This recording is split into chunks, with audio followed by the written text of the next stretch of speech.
ചോരു സ്നേഹിതൻ സ്നേഹപാശങ്ങളാലെന്നെ തന്നോടൊന്നായി ബന്ധിച്ചു.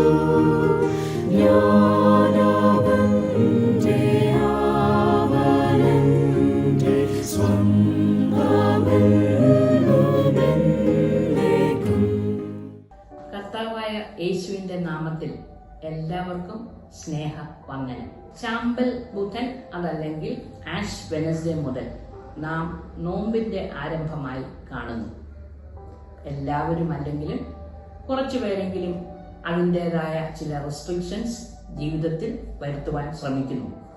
ജീവിത രീതിയിൽ അതല്ലെങ്കിൽ ആഹാര രീതിയിൽ ഒക്കെ എന്തെങ്കിലും റെസ്ട്രിക്ഷൻസ് ഉണ്ടാക്കണം എന്ന് നമ്മൾ ആഗ്രഹിക്കുന്നു.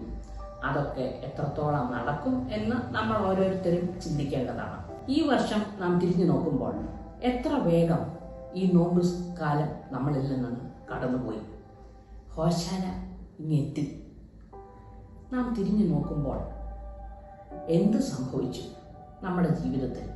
നമുക്ക് അതിനെ ഒരു അല്പം ചിന്തയ്ക്കായിട്ട് ഞാൻ പുറപ്പാടിന്റെ പുസ്തകം 34-ാം അധ്യായത്തിൽ മോശയുടെ ഒരു അല്പ ജീവിത കാലം ഓർപ്പിക്കാമെന്ന് കരുതി.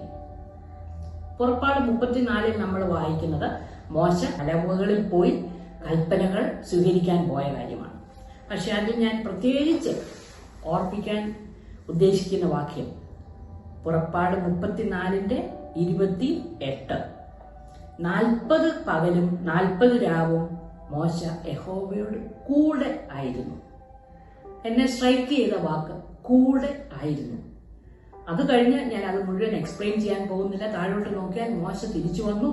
മോശയുടെ മുഖം ശോഭിച്ചിരുന്നു. അതാ മോശ അറിഞ്ഞില്ല. പക്ഷെ ഇറങ്ങി വന്നപ്പോൾ ഇസ്രായേൽ മക്കൾ അത് കണ്ടു. മോശയുടെ മുഖം ശോഭിച്ചു. ഞാൻ ഈ നോയമ്പിന്റെ കാലത്ത് നമ്മൾ ചിന്തിക്കണം എന്ന് ഞാൻ പറയുന്നത്, നമ്മുടെ ജീവിതം എത്രത്തോളം യഹോവയുടെ കൂടെയാണ്. അത് ഈ നോയമ്പ് കാലം കഴിയുമ്പോൾ അത് തീരുമോ? മോശ യഹോവയുടെ കൂടെ ചെലവഴിച്ചത് അതിന്റെ വെളിച്ചം മറ്റുള്ളവർ കാണിച്ചു. നമുക്കറിയാം, അഡ്വർടൈസ്മെന്റ് ഏത് നോക്കിയാലും ബിഫോർ ആഫ്റ്റർ.